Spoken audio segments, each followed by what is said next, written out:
Hari ini di worship team ada wajah baru ya. Yang paling muda. Itu tangan buat Kesia.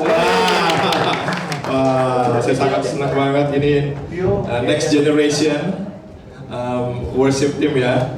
Yes. Dulu yang paling muda Vio. Sekarang bukan Vio lagi. Oke. Hari ini saya mau ngomong satu topik yang saya rasa gereja udah jarang bahas. Namanya peperangan rohani. Sebenarnya peperangan rohani dibagi dua. Saya akan bahas itu 2 minggu lagi. Tapi ini part 1. Peperangan rohani pertama adalah bagaimana kamu bisa bertahan, bagaimana kamu bisa menghadapi serangan musuh bagi kamu. Karena kalau kita nggak ngerti ini, akan sulit. Amin. Iblis itu udah dari zaman Hong mendarat di bumi tercinta ini. Dari zaman dulu banget, dari ribuan tahun. Kita ini anak-anak Tuhan, ada yang mungkin belum nyampe 1 tahun jadi anak Tuhan ya. Waduh, bisa dikibulin habis-habisan sama iblis kalau nggak kenal Tuhan. Jadi hari ini kita mau belajar tentang peperangan rohani. Apa itu sih peperangan rohani? Kayaknya kata-katanya agak berat gitu. Di part kedua kita akan belajar tentang peperangan rohani, bukan tentang diri kamu, tapi kamu berdiri bersama Tuhan, berperang bagi jiwa-jiwa yang terhilang. Itu beda kasus. Tapi hari ini kita lagi belajar bagaimana kita bertahan dalam semua tipu daya pertempuran ini yang ingin menjatuhkan kita. Dan kenapa sih iblis serang kita dan banyak anak Tuhan bahkan nggak sadar dia lagi diserang. Kita akan belajar nanti indikasi yang sangat bisa bikin kamu ngerti, oh ternyata gue diem-diem selama ini gue nggak tahu gue diberin iblis ya. Saya akan kasih indikator-indikatornya di sini. Ya, saya berdoa ini bisa membuka mata rohani kamu untuk lihat lebih jelas. Kita buka di Efesus 6 ayat 12. Nanti kamu mesti agak cepat dibantu saya, karena saya bakal keluarin banyak ayat. Saya hari ini bakal lebih ke ngajar. Ya, saya belakangan ngajar mulu ya kayaknya. Ya, oke. Karena perjuangan kita bukanlah melawan darah dan daging.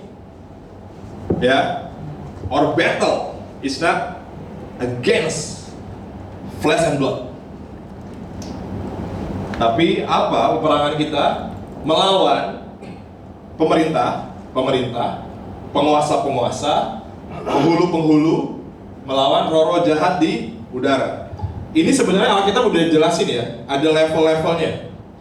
Ada pemerintah, governor. Jadi kerajaan Allah, kerajaan kegelapan itu mereka punya tahapan. Ya, ada level. Ya, gitu. Penghulu-penghulu roh-roh jahat ini kalau dalam bahasa Inggris disebut demons. Demons ini roh-roh apa ya? Roh-roh curut. Roh-roh yang paling kecil tingkatannya. Tapi ini yang paling lusuh. Ya, orang kesurupan itu levelnya di sini, di demon. Ya, kesurupan lah, apa tuh aneh-aneh tuh. Ya, itu di sini. Tapi kalau yang udah level pemerintah, penguasa itu udah nggak main kesurupan lagi. Ya. Jadi kalau ada orang tiba-tiba proposan bilang, "Oh, saya Lucifer." Jangan gampang percaya, karena iblis itu kan raja bapak pendusta. Dia walaupun dia cuman curut, dia bisa ngaku-ngaku dia Lucifer. Jadi jangan langsung, saya Lucifer, gue berhadapan dengan Lucifer. Karena menurut saya Lucifer kayaknya nggak punya waktu juga. Dia ngurusin hal yang lebih besar ya. Dia menyelesaikan bangsa-bangsa nations. Nah, jadi yang kita hadapi, kita mesti sadar buka mata rohani kita. Hey, ada oknum lain dalam kehidupan kita. Bukan cuman, jadi semenjak kamu kenal Tuhan, semenjak kamu jadi anak Tuhan, hidup kamu bukan cuma tentang kamu dan Yesus. Sekali lagi ya, sering kita lupakan ini. Orang ketiga ini sering kita lupakan. Tapi orang ketiga ini buat masalah terus di hidup kita. Semenjak kita kenal Yesus, kenal Tuhan, ikut Tuhan, kita pikir hidup kita cuma tentang kita dan Yesus doang. Wah, aku mau taat sama Tuhan, aku mau rajin gereja, aku mau pelayanan, tapi kita lupain satu sisi lain ini. dalam hidup kita. Akhirnya kita banyak stumble, tersandung ya. Nah, kita kan belajar siapa sih musuh kita ini? Siapa sih dibilang pemerintah ini roroh di udara ini siapa? Saya langsung to the point aja, ke bosnya langsung, yang dikenal sebagai Lucifer. Nggak ada ayat spesifik sebenarnya tentang Lucifer, tapi ayat-ayat ini banyak ahli teologi bilang ini menggambarkan tentang iblis yang jatuh itu. Saya bakal kasih 2 cerita di sini supaya saya mau biar jelas ya, apa sih yang kita hadapi, siapa sih sisi ketiga ini dan pemerintahannya ya. Kita buka di Yesaya 14 ayat 12 sampai 15.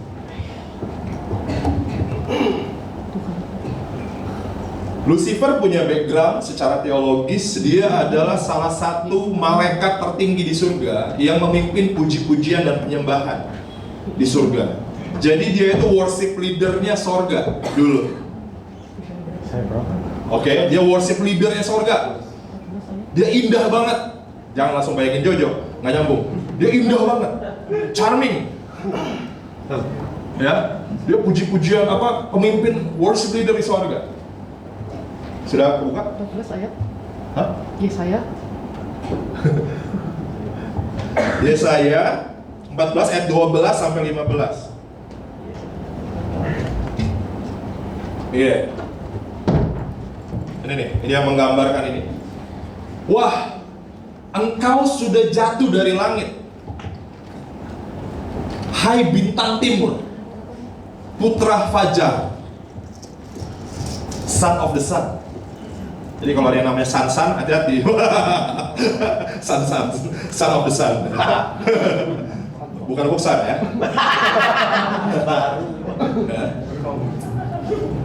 Putra fajar. Makanya orang-orang timur kuno banyak menyembah dewa matahari ya. Sebenarnya itu representatif dari putra fajar. Engkau sudah dipecahkan dan jatuh ke bumi, hai yang mengalahkan bangsa-bangsa. Next 13. Engkau yang tadinya berkata dalam hatimu, aku hendak naik ke langit, kata Lucifer. Aku hendak mendirikan tahtaku mengatasi bintang-bintang Allah, dan aku hendak duduk di atas bukit pertemuan jauh di sebelah utara. Ayat berikutnya, aku hendak mengatasi ketinggian awan-awan, hendak menyamai yang maha tinggi. Lanjut 15. Apa dia bilang? Hendak menyamai yang maha tinggi ya. Dia ingin menyamai Tuhan. Sebaliknya, ke dalam dunia orang mati, engkau diturunkan ke tempat yang paling dalam di liang kubur. Oke. Kalau saya mau bahas ini dalam juga, tapi saya nggak mau bahas terlalu jauh nanti. Ya, ini ada namanya dunia alam orang mati. Saya nggak perlu jelasin itu lah. Ini teologi orang-orang Abramik kuno. Lucifer, dia ingin menyamai yang maha tinggi. Dia ingin dipuja seperti Allah yang dia puja. Dia sombong. Aku ingin naik ke langit. Aku ingin duduk di tahta, menyamai yang maha tinggi. Akhirnya, apa yang terjadi? Tuhan marah, dia dihancurkan, dia ditendang dari sorga. Buka Wahyu 12 ayat 3 dan 4, 3 sampai 4, 7 sampai 9. Saya kasih apa yang terjadi saat itu ya. Karena Alkitab yang ditulis ini tentang Lucifer. Kalau kamu belum dengar baik-baik.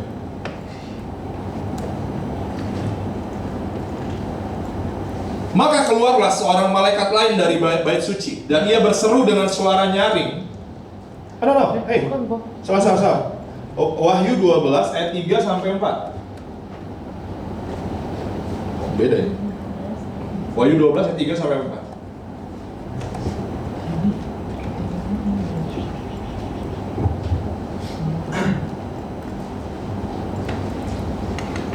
Oke. Sudah ketemu? Saya dulu pemuja Lucifer. Saya lukis wajah dia di kamar saya. Saya buat ritual penyembahan satanisme. Karena saya dulu orang yang sangat mengagumi Lucifer. Tapi jadi masalah.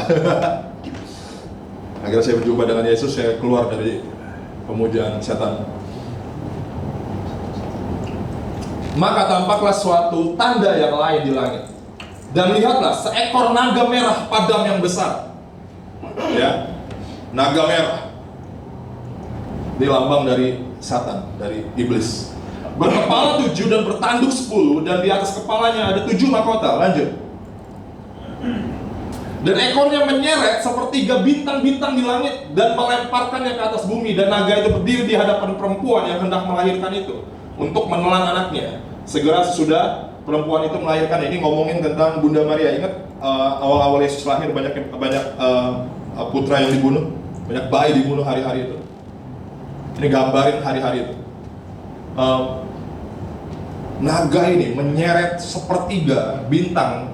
Seperti 3 bintang itu diterjemahkan oleh para ahli teologi sebagai malaikat. Jadi lagi Lucifer memberontak kepada Allah, dia mempengaruhi sepertiga malaikat di surga untuk joining, ya, untuk gabung ke saya. Dia buat perpecahan di dalam surga. Ngeri nggak? Akhirnya Tuhan marah, dibuang semua itu, Lucifer dan sepertiga itu. Kita lihat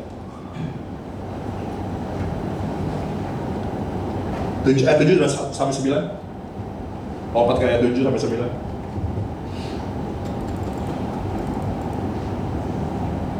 Maka timbullah peperangan di surga. Ini yang saya bilang. Tuhan marah, malaikat-malaikat perang dengan Lucifer. Mikael dan malaikat-malaikatnya berperang melawan Lucifer, naga itu. Dan naga itu dibantu oleh siapa tadi? Sepertiga malaikat-malaikat. Karena dia udah punya rombongan, ya. Ayat 8. Tetapi mereka tidak dapat bertahan, mereka tidak mendapat tempat lagi di surga. Ayat 9. Dan naga besar itu, si ular tua yang disebut iblis atau Satan, ya, bukan setan, Satan, yang menyesatkan seluruh dunia, dilemparkan ke bawah, ia dilemparkan ke bumi bersama dengan malaikat-malaikat. Ini sama kayak tadi ayat yang di Yesaya. Ini peristiwa yang terjadi saat itu. Iblis dan bersama rombongannya dilempar ke bumi. Bam! Masalahnya setelah dia di bumi sama sepertiga malaikat yang dia bawa, dia jadi apa di sini? Kita buka ayatnya.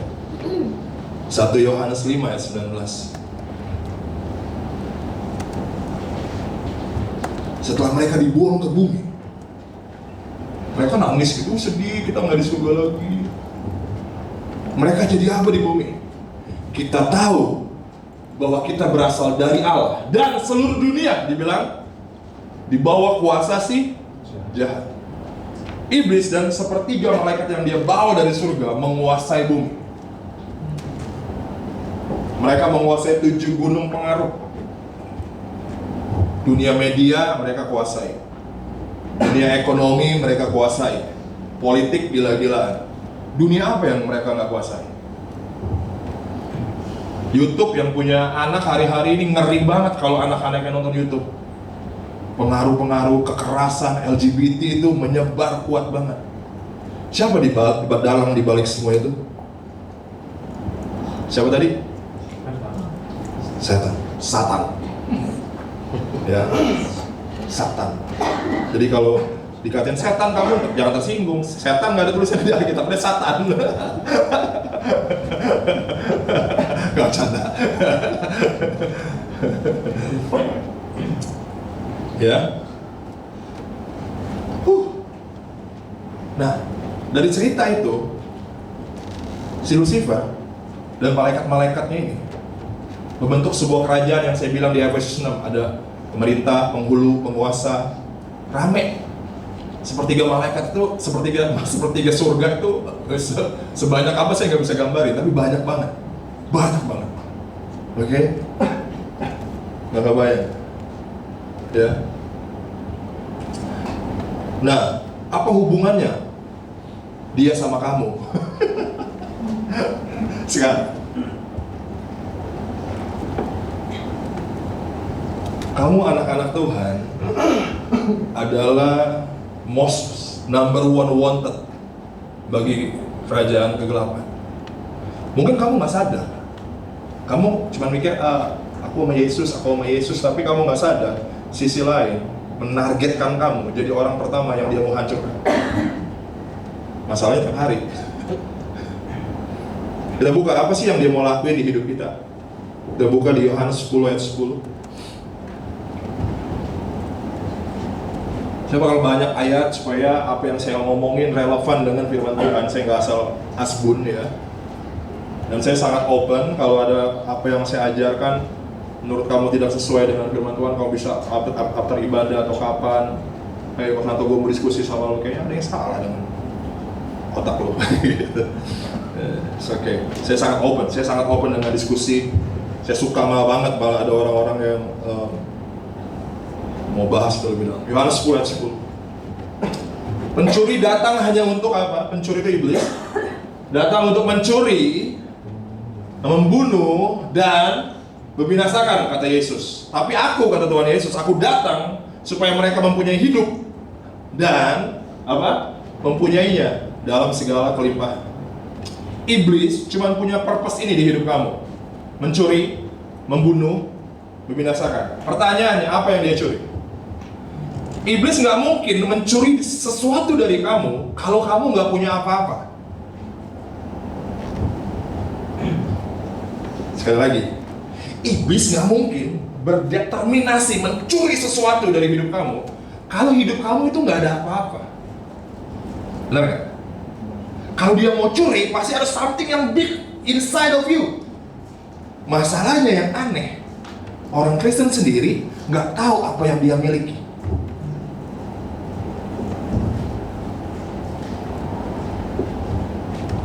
Ada apa ya? Oke, saya ambil ilustrasi apa ya? Siapa yang pakai iPhone 15 Pro paling baru?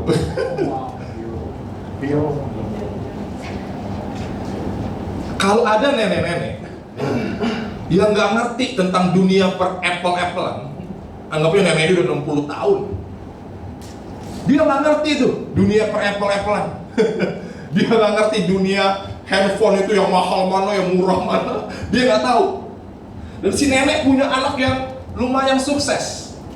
Tiba-tiba anaknya berpikir, aku mau beliin mami handphone baru lah. Dibeliin lah iPhone 15 Pro. Ini bukan sih, ini handphone zaman dulu. Dibeliin iPhone 15 Pro. Dikasih ke si nenek gitu. Nek.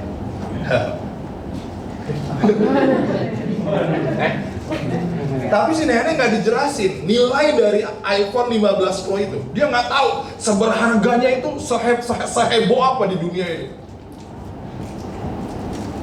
Ya, benar ya? Suatu kali si nenek mau ke pasar naik bus. Dia dicopet. Copet sebelahnya. Cepet. Cepet, gebukin.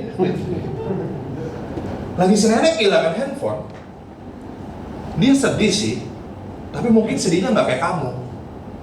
Kalau kamu tuh yang beli, dicopet, guling-guling kalau di pasar.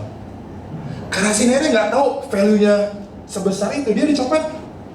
Ya udahlah Tuhan, nanti Tuhan kasih ganti yang baru. Karena si nenek nggak ngerti. Dijual kapan ada?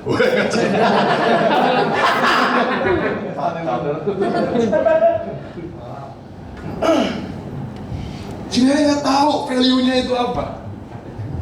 Nah, iblis datang banyak curi something di hidup kamu, tapi kamu nggak tahu value-nya.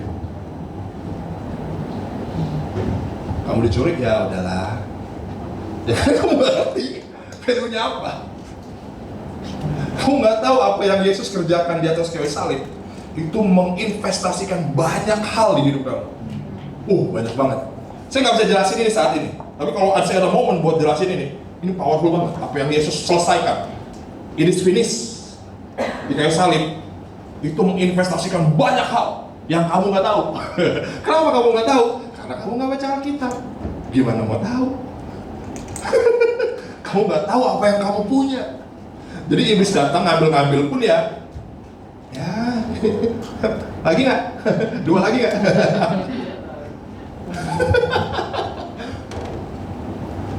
Oke. Yang kedua, dia datang untuk membunuh. Yang ketiga, dia datang untuk membinasakan. Ngeri ya. Saya nggak bahas lebih dalam karena saya butuh waktu lebih jelas ngomongin secara garis besar. Oke. Dan si iblis ini, dia bukan cuman merencanakan itu juga. Kita buka di 1 Petrus 5 ayat 8.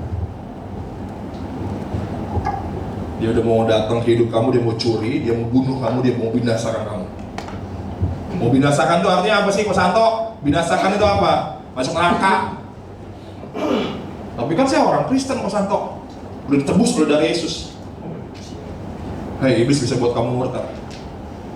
Ninggalin Tuhan demi hal lain. Demi cewek. Demi cowok. Demi uang. Gak bisa banget. Apalagi kamu yang jomblo lama. Waduh. Banyak Gus. Saya tahu orang itu, waduh. Orang-orang ninggalin Yesus cuy. Nggak 1-2 orang. Masalahnya kalau ini saya mau kasih warning ke kamu. Kalau kamu sudah kenal Tuhan Yesus, jangan coba-coba ganti Allah lain. Karena ada dosa yang tidak diampuni. Agak keras ya ngomong.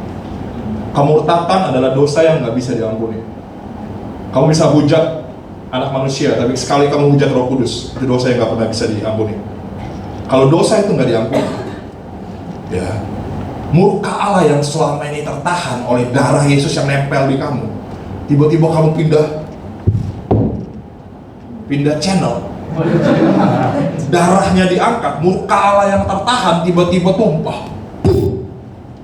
Saya tuh lihat berkali-kali orang yang ninggalin Yesus hidupnya hancur-hancuran, bokeh, sakit penyakit segala macam. Enggak, saya lihat itu fakta. Saya bukannya hancur banget. Saya mau bilang sama kamu, sekali kamu ikut Yesus, selamanya ikut Yesus.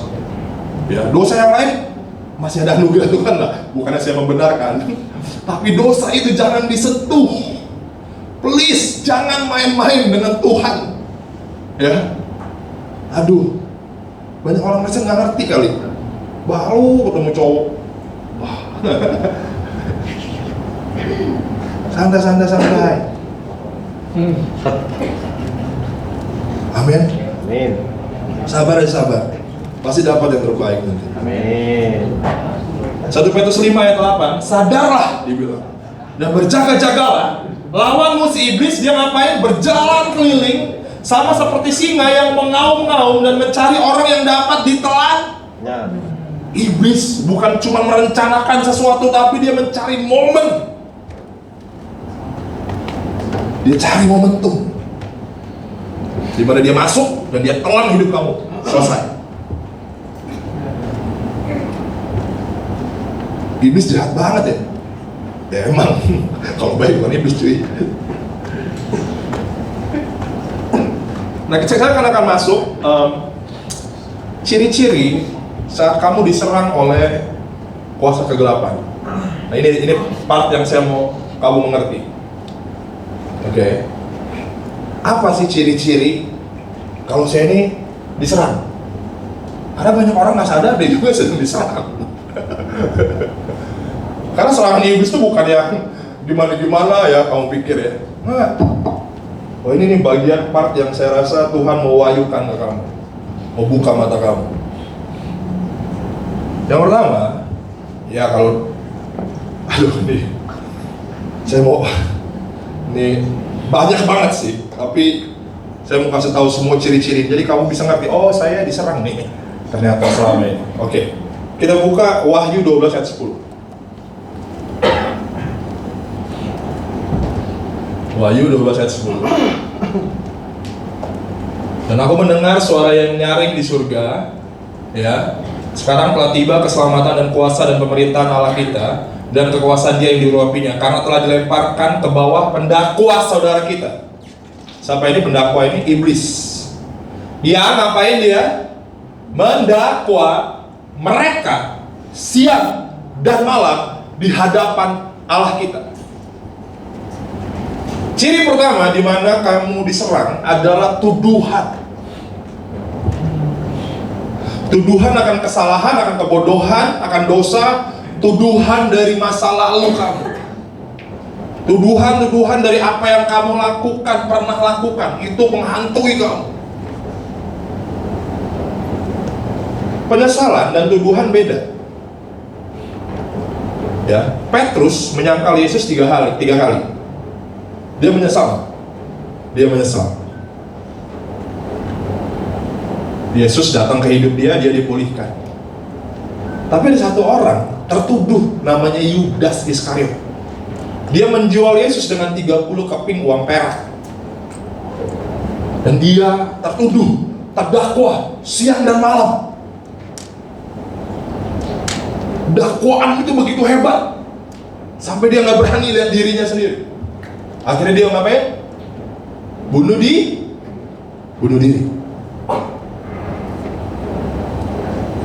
Ular keluar dari perutnya. Terjemahan Injil yang lain katakan itu. Dakwaan adalah cara paling sakti si iblis untuk menghancurkan umat manusia. Penyesalan dan dakwaan beda. Kalau kamu selama datang ke Tuhan ngerasa udah minta ampun, tapi kok kayaknya masih dosa mulu ya, ngasih rasa nggak pantas, nggak layak. Rasa nggak layak itu bikin kamu ngapain? Mendekat ke Tuhan atau menjauh? Makin kamu nggak layak, ngerasa nggak layak, ya, makin kamu, itu yang iblis mau. Dia mau taruh itu di hati kamu, rasa tidak layak. Lu mah nggak pantas ke gereja, udah ngapain di gereja? Lu nggak layak di situ. Itu bukan tempat lu. Bener? Tempat lu di Lapo, minum tua kamu kita. No, itu iblis yang katakan.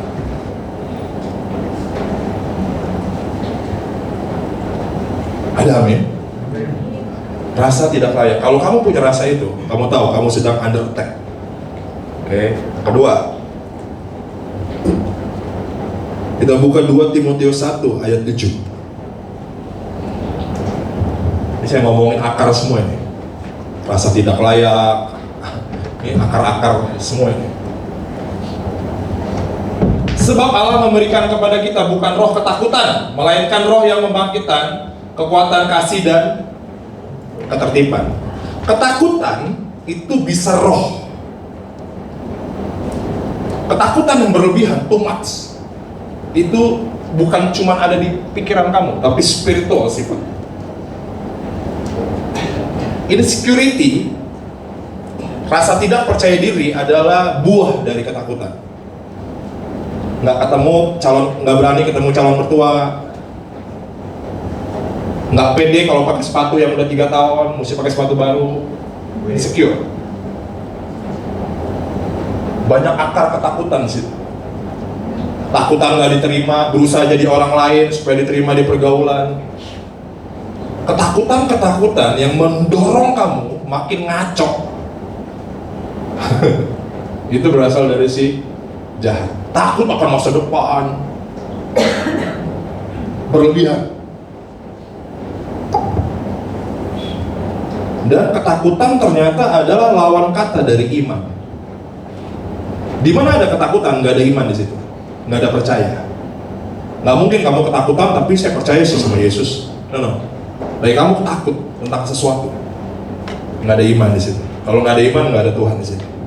Dan iblis suka kamu ada di spot di mana Tuhan nggak ada bersama dengan kamu. Paham? Mazmur 91 ayat 5. Saya pernah outreach di jalanan, doain orang-orang di jalanan. Ketemu satu bapak, lagi kita mau doakan. Bapak itu lumpuh, dan kita tanya, Bapak, sama Jack ya, Bapak kenapa lumpuh? Dia cuma bilang gini, suatu malam saya bermimpi. Mimpi tentang kakak ipar saya yang sudah meninggal mendatangi saya. Tiba-tiba dia melakukan sesuatu terhadap saya dan bangun dari tidur. Kaki saya udah gak bisa bergerak. Sini ada Pak Dokter, secara sains mungkin agak kurang bisa dijelaskan, tapi itu terjadi di hidup orang itu. Dia lumpuh. Ada orang yang bermimpi ketemu wanita bergaun hitam, dicabik perutnya. Tiba-tiba dia bangun dari mimpi, perutnya penuh dengan anak. Perlu 4 tahun operasi sampai sembuh. Jangan main-main dengan itu. Ada ayatnya apa kan? Ada dong. Kita buka Mazmur 91 ayat keempat. Ayat 5. Saya mau kasih tahu kamu ya, kalau kamu sering mimpi buruk dan saat kamu bangun seperti terganggu banget dengan mimpi itu, jangan-jangan kamu dalam under attack. Engkau tak usah takut terhadap kedahsyatan malam, terhadap panah yang terbang di waktu siang. Kata kedahsyatan malam dalam terjemahan Inggris dikatakan teror di malam hari, terror at night. Kamu diteror kuasa kegelapan saat kamu beristirahat. Karena Alkitab bilang seharusnya kamu diberkati saat kamu tidur. Amsal bilang gitu. Tapi iblis nggak mau kamu diberkati saat kamu tidur. Dia ngapain? Teror kamu di malam hari. Ya.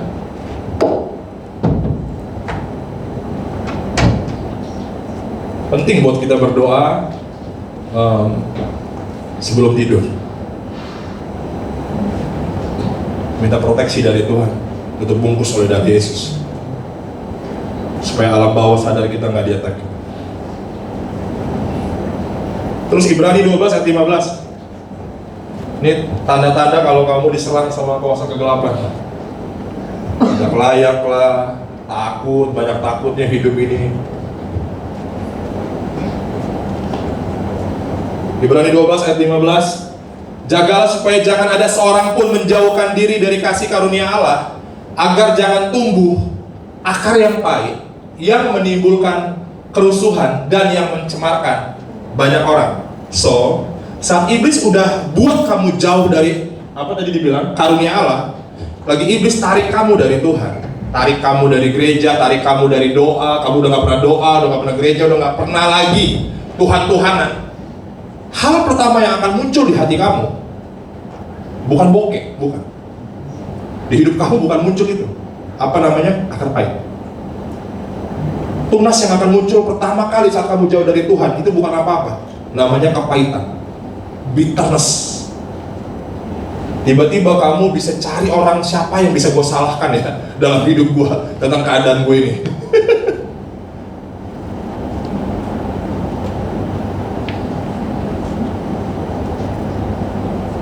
Kalau kamu sudah menjauh dari Tuhan dan muncul itu di hati kamu, kamu sedang dalam tipuan. 1 Raja-Raja 19 ayat 4. Ini tentang Elia, nabi yang begitu luar biasa diserang oleh roh Isabel. Nabi ini ngapain dia? Setelah diancam sama Isabel, ini yang dia bilang. Tetapi ia sendiri masuk ke padang gurun sehari perjalanan jauhnya, lalu duduk di bawah sebuah pohon ara. Kemudian ia ingin mati. Cukuplah itu, sekarang ya Tuhan, ambillah nyawaku, sebab aku ini tidak lebih baik daripada nenek moyangku. Nabi hebat tuh. Saat diserang sama iblis, dia mau mati. Makanya saya bilang, minggu lalu ya, saya doa buat orang-orang yang punya pikiran untuk bunuh diri. Rasa ingin mati di hati kamu bukan dari kamu, itu dari spirit. Kalau ada keinginan yang untuk mati, bunuh diri atau apapun begitu kuat di dalam diri kamu, saya mau bilang kamu sedang dalam under attack. Oke? 1 Raja-Raja 19 ayat 9. Saya bakal banyak ngomong ini. Indikasi-indikasi kamu diserang oleh iblis, karena kamu selama ini mungkin gak sadar juga. Ya. Ini lagi Elia, ini sama tentang yang tadi. Di sana Elia, masuklah ia ke dalam sebuah goa dan bermalam di situ. Maka firman Tuhan datang kepadanya demikian, apa kerjamu di sini Elia? Elia ketakutan, lagi diserang sama Isabel. Dia ngapain? Nabi hebat ini. Dia menyendiri, dia masuk ke goa, man cave. Siapa yang kalau punya masalah sering masuk man cave? Menyendiri. Ada orang-orang yang tertentu lagi dia ngalamin pressure, dia menjauhkan diri, masuk ke goanya. Dia nggak mau ke gereja, dia nggak mau ke komunitas, dia nggak mau kemana-mana, dia menjauh. Ini yang namanya spirit isolasi. Kuasa kegelapan selalu berusaha mengisolasi kamu dari tubuh Kristus. Nyumput, masuk ke goa. Berarti kalau kamu punya kecenderungan itu, hati-hati, beware. Kalau kamu under attack. Kalau kamu punya masalah, harusnya memang ke gereja, cari orang yang bisa doain bola. Itu yang sehat seperti itu. Tapi aneh kan, kalau kita punya problem, kita nggak lari ke Tuhan, tapi kita lari dari Tuhan. Something wrong, itu yang iblis mainkan di sini kamu. Tipu daya semua ini. Waduh, makanya saya bilang dia udah ribuan tahun cuy. 1 Tesalonika 2:18. Ini buat kamu para pelayan Tuhan, saya sering ngalamin ini. Saya sering ngalamin inilah saya. Sebab Paulus bilang gini, Paulus rasul-rasul, kami telah berniat untuk datang kepada kamu, aku katanya Paulus. Malahan lebih dari sekali, pengen banget pelayanan di satu tempat, kata Paulus, pengen banget ke sana. Tapi dia bilang iblis telah mencegah kah? Kalau kamu dalam satu pelayanan seperti banyak rintangan, kayak something ada yang nahan kamu, holding you down ya, kayak aduh kok ada aja sih, kok ini sih, ini saya mau bilang, you are under attack. Saya seminggu ini mau khotbahin ini. Saya kan siapin khotbah ini sebenarnya mau khotbah ini dari sebulan lalu. Tapi nggak tahu apa minggu ini saya tumbang. Saya curiga. Apa gara-gara gue mau ngomongin spiritual warfare ya, gue di-attack? Karena bisa nggak di-attack secara sickness? Nanti kita akan belajar ya. Ya, lanjut. Oke, Matius 19 ayat 22 sampai 23. Hati-hati nih. Wah, ini iblis ini emang canggih sih. 16, 22 sampai 23 ya, Dik. Yesus kan mau disalib kan. Ini malam setelah perjamuan kudus ya. Tiba-tiba Petrus menarik Yesus ke samping habis makan kenyang. Sus, kata Petrus. Dan Petrus bilang gini, Tuhan, kiranya Allah menjauhkan hal itu, menjauhkan salib dari kamu.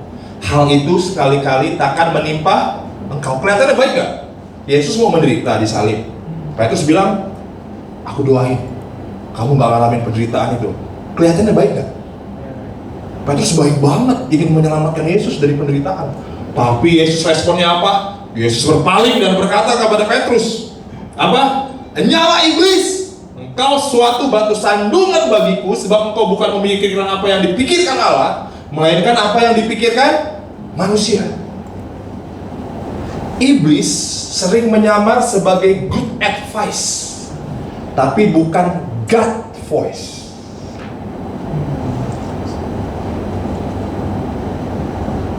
Good voice, God's voice beda ya. Iblis itu penyesatannya gitu, pakai good voice. Udahlah, gak apa-apa lah, dia kan ya yang penting dia Kristen lah. Tapi kan dia masih suka clubbing bro, suka minum. Gak apa-apa lah, sikat aja bro. Kapan lagi cakep ini? Iya juga ya, nanti bisa bertobat setelah nikah. Nanti dia kenal Tuhan setelah nikah, dia sama Tuhan. Good advice, good voice, tapi bukan God's voice. Hati-hati ya. Ini datangnya dari siapa? Dari Petrus, orang dekatnya loh. Ya, lanjut. Indikator serangan musuh. Saya lagi ngajarin kamu nih. Kalau kamu diserang ini nih, hati-hati boy. Ya. 1 Korintus 15 ayat 33. Saya ada ayatnya semua ya, saya nggak ngarang-ngarang di semua di sini. Jangan kamu sesat. Pergaulan yang buruk, pacaran yang buruk, merusak kebiasaan yang baik. Berat. Samson, tahu Samson nggak? Tahu. Simpson nih kalau di Alkitab bukan Samson. Kalau Samson lebih nyamin, Samson Betawi. Simpson, orang yang diurapi Tuhan, singanya dirobek mulutnya.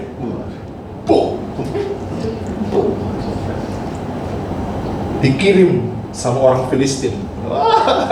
Singa lu boleh menang. Kalau ini nggak menang. Dikirim, ya kan, yang lebih seram dari singa. Hah? Mama cantik.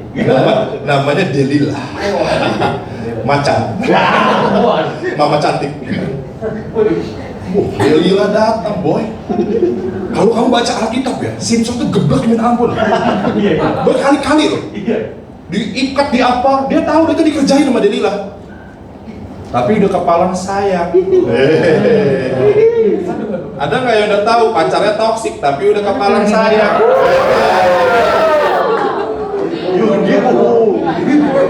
Jangan-jangan kamu underrated. Karena iblis, dia kalau dia nggak bisa serang kamu sendiri, dia kirim agen lah. Kalau dia serang sendiri, gila ya bapak ini puasa, baca Alkitab 10 pasal sehari, susah diserang. Dikirim Evelyn, ngelap di IG story, si Evelyn ini bikin geregetan.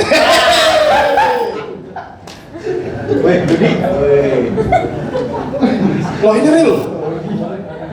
Karena memang gitu sistemnya. Dia kirim kamu orang-orang yang buruk. Supaya apa? Untuk hancurin hidup kamu. Hanya peganglah kata-kata Amsal. Kecantikan adalah bohong. Kemolekan adalah sia-sia. Oh itu Amsal bilang itu. Ya, Simpson nggak baca Amsal. Hati-hati, iblis bisa kirim siapa aja untuk masuk di hidup kamu, ubah semua yang kamu bangun selama ini. Nilai-nilai hidup kamu yang kamu pertahankan tiba-tiba berubah.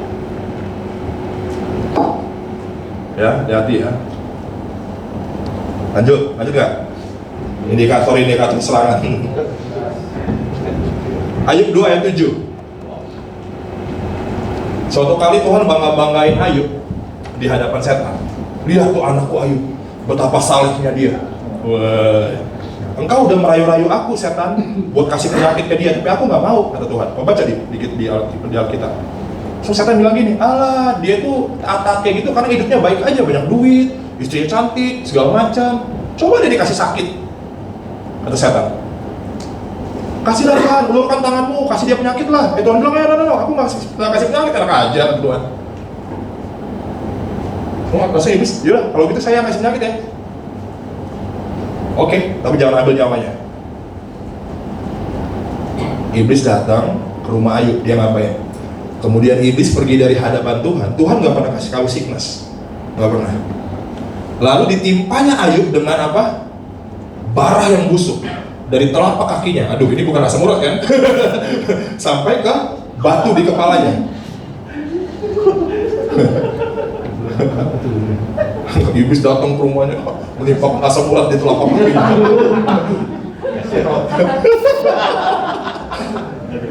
Sedih juga. Hei, ada penyakit yang datang bukan dari mana-mana, tapi dari kegelapan. Oke. Yang terakhir, 1 Timotius 4 ayat 1.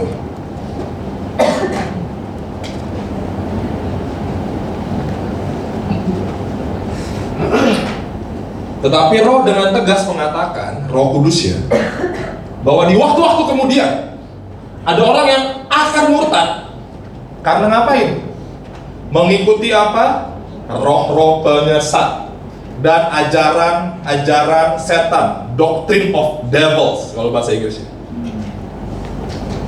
Doktrinnya iblis. Artinya apa? Serangan iblis paling mematikan adalah lewat firman Tuhan.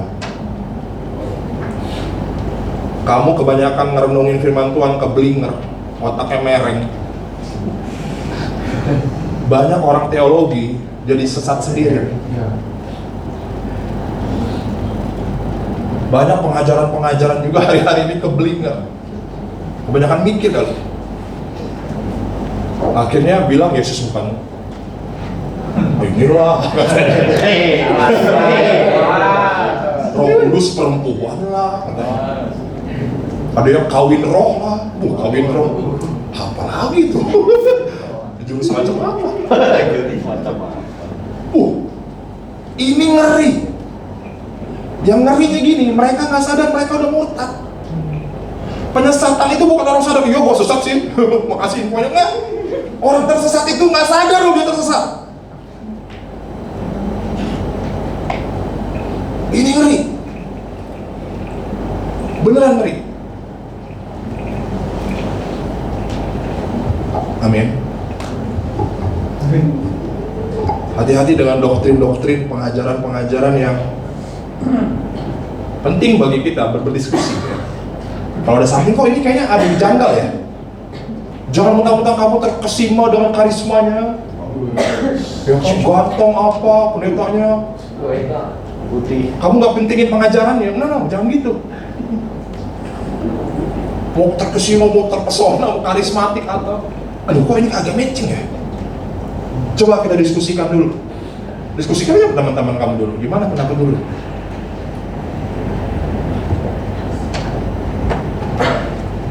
Oke. Saya rasa udah cukup banyak ya indikator selama. Sampai punya indikator lebih dari 5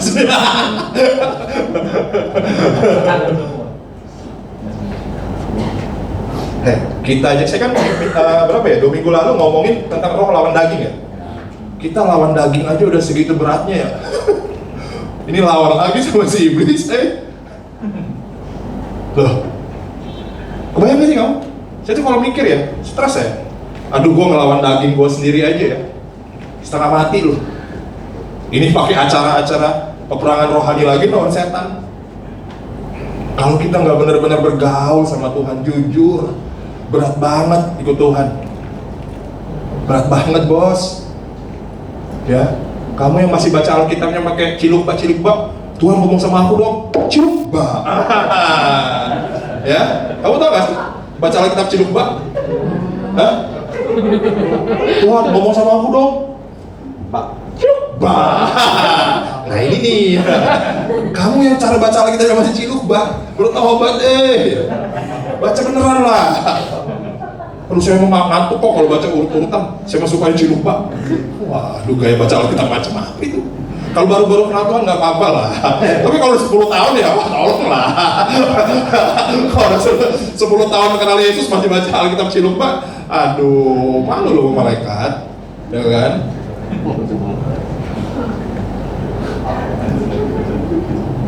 Oke. Pertanyaannya, kenapa sih kita bisa diserang? Katanya Tuhan bersama dengan kita kok. Malaikat mau berkemah di sekeliling kita. Katanya bu. Tapi kok saya bisa diserang ya? Ada yang pernah nanya gitu gak sih? Kita baca ayatnya. Efesus 4 ayat 27.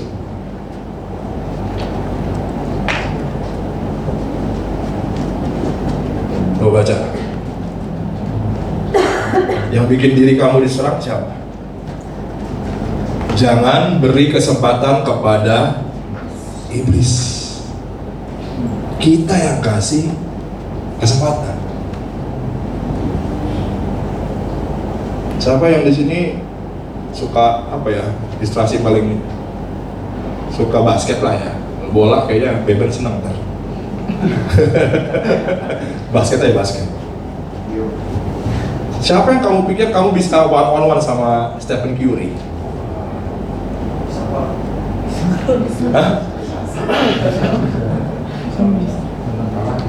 One-on-one sama Kevin Durant. Wira.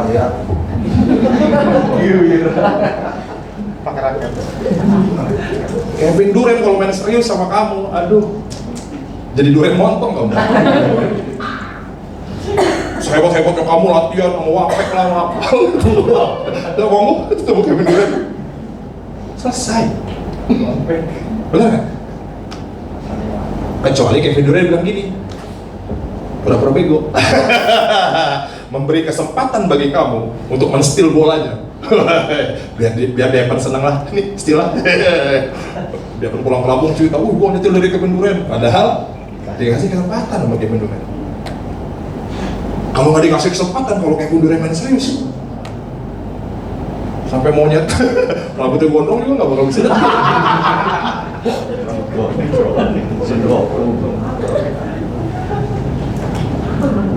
Kita sebenarnya dilindungi darah Yesus begitu kuat. Kita nggak perlu any other more protection, cuman darah itu cukup untuk melindungi kita dari semua serangan musuh. Tapi masalahnya kita yang kasih kesempatan. Kalau bahasa rohani zaman dulu, buka celah. Kita yang kasih opportunity. Udah tahu dia cowok bukan kenal Tuhan, ya kan? Masih di like story IG-nya. Main-main dengan patil. Kita kasih opportunity. Kita kasih kesempatan. Sekali masuk, boom, selesai. Betul nggak? Aduh, udah mau 7 lagi. Terakhir, bagaimana kamu bisa selamat dari semua itu? Coba kalau kasih coba ayat 2 ayat aja sih, nggak banyak. Yang pertama Yakobus 4 ayat 7. Saya serius nih. Karena itu, tunduklah kepada Allah dan lawanlah iblis, maka ia akan lari dari. Tunduk pada Allah dulu, barulah lawan. Nggak bisa kalau nggak tunduk sok ngelawan, bebek bunyak. Nah, beneran loh. Ini yang kita hadapi ini roh-roh yang udah dari zaman-zaman ancient zaman dulu loh. Ini ribuan tahun mereka hidup di bumi ini berkuasa. Kau pikir mereka ini main-main sama kamu? Mereka pikir kalau kamu nggak tunduk sama Allah, mereka takut sama kamu. Dan tong-tong-ting. Nggak bisa tengah-tengah jangan. Kadang-kadang kita kan kalau mungkin anak-anak kalau ngeliat saya doain orang, wah, mantap ya kayaknya. Kayaknya mantap kalau setan pada Iron Man. Kalau kamu nggak yakin lagi hidup dalam penundukan diri terhadap otoritas kerajaan sorga, jangan main-main. Digigit kamu. Wah. Diterkam lu baru tahu. Saya dulu masih baby rohani, nggak ngerti kan tentang pelepasan. Lagi masih nggak kenal Tuhan banget. Saya tuh doain pelepasan orang yang satanisme. Ujung-ujungnya kayak gulet gitu orang. Diterkam saya. Wih, apa nih? Ini Yesus kayak gini ya? Kenapa mau jadi gulet sama setan?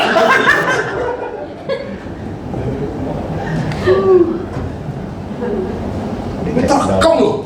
Temen saya dicopet. Wah, temen gue dicopet. Waduh, kacau. Pelepasan macam apa ini? Bukan setan yang keluar, gue yang keluar dari rumah.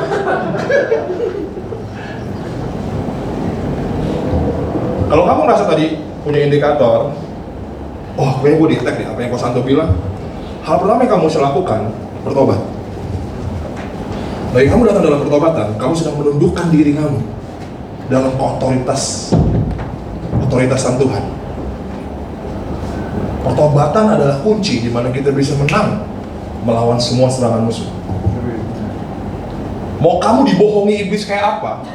Mau kamu udah kepalang jatuh cinta sama orang yang gak kenal Tuhan, beda agama, tapi kadang kamu bertobat ya, tiba-tiba mata rohani kamu dibuka, dengan sadar sendirinya, aduh, gua gak boleh kesana.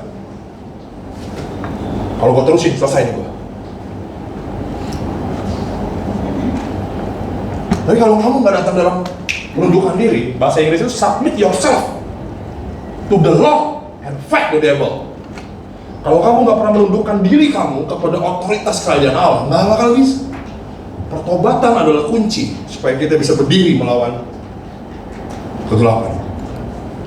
Amin.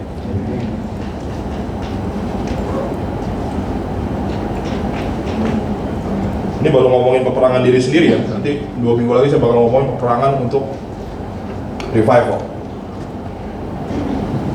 Agak berat lagi itu. Petrus 5 ayat 8 sampai 9. Nah, ini penting. Ini pen. iPod pen.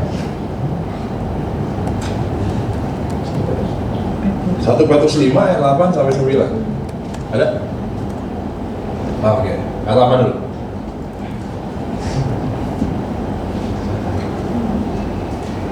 Oh tadi udah ya? Ayat 9 aja langsung. Lawanlah dia iblis maksudnya dengan apa? Iman yang teguh.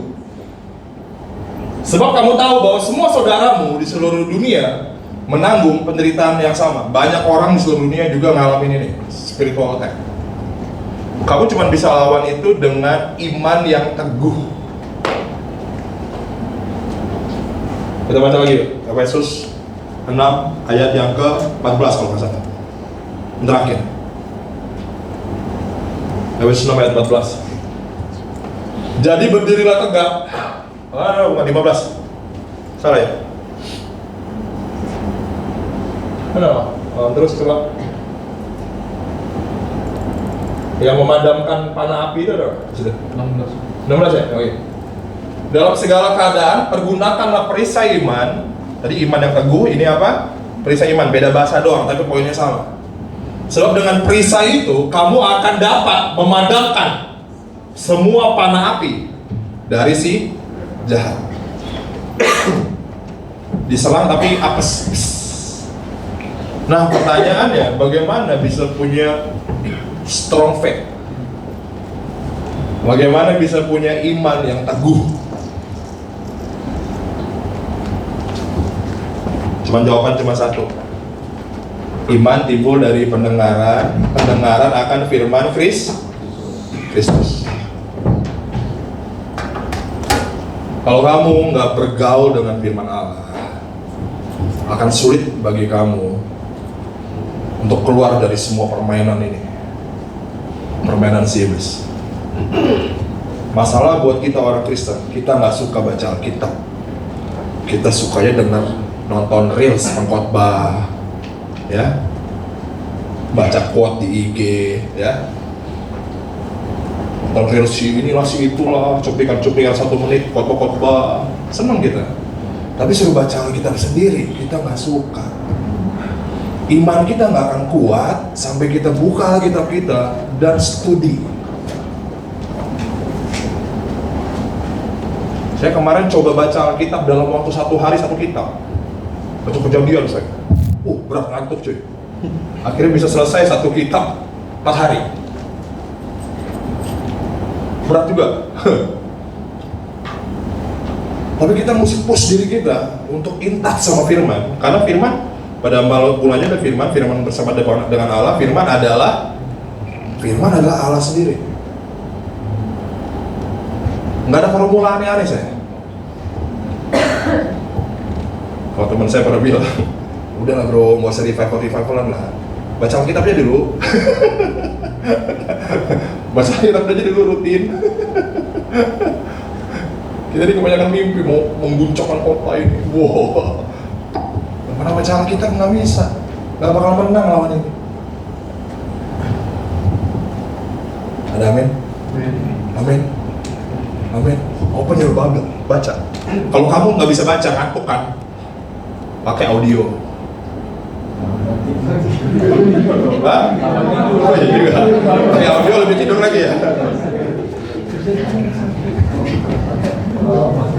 Ya saya undang yang berdiri.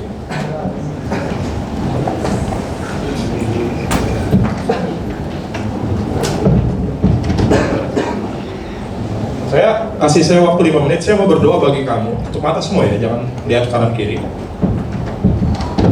Tutup mata, kalau bisa gandengan tangan. Ya, bergandengan tangan, tutup mata, bergandengan tangan.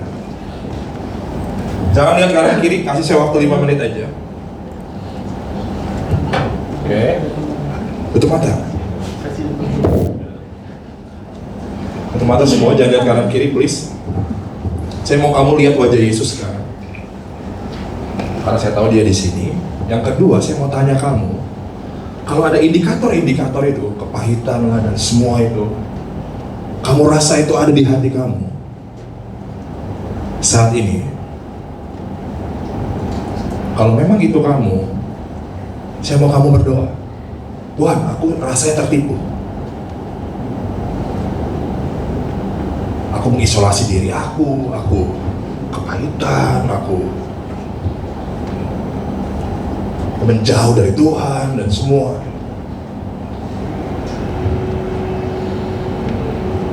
Aku mulai suka dengan orang yang Tuhan gak suka dan semua. Mulai bawa ke Tuhan. Kalau kamu merasa indikator kamu diserang, kamu miliki di hidup kamu, berdoa saat. Karena saya nggak bisa lepasin kamu, cuma Yesus. Dan Tuhan, saat ini Engkau yang tahu isi hati mereka. Engkau yang tahu Tuhan. Saat ini aku berdoa Roh Kudus, untuk 2-3 menit ke depan Engkau berurusan secara personal ke dalam mereka. Aku berdoa, bebaskan mereka dari segala tipu daya jerat iblis dalam nama Yesus Kristus. Bebaskan umat Tuhan hari ini. Roh Kudus bekerja saat ini, bebaskan semua belenggu Tuhan di kepala mereka. Semua tipu daya musuh diangkat, buat mereka melihat dengan jelas kehendak Tuhan dalam hidup mereka, buat mereka melihat dengan jelas rencana Tuhan, apa yang Tuhan miliki dalam hidup mereka.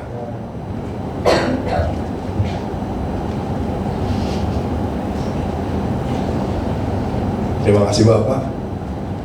Serahkan umatmu di tanganmu. Aku berdoa mereka bisa menang dalam pertempuran mereka melawan kuasa kegelapan yang ingin menghancurkan mereka.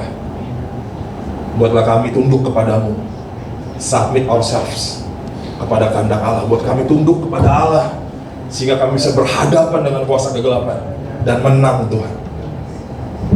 Terima kasih Bapak. Aku materaikan firman ini semua di dalam satu nama, Yesus Kristus. Amin. Tepuk tangan buat Tuhan. God bless you.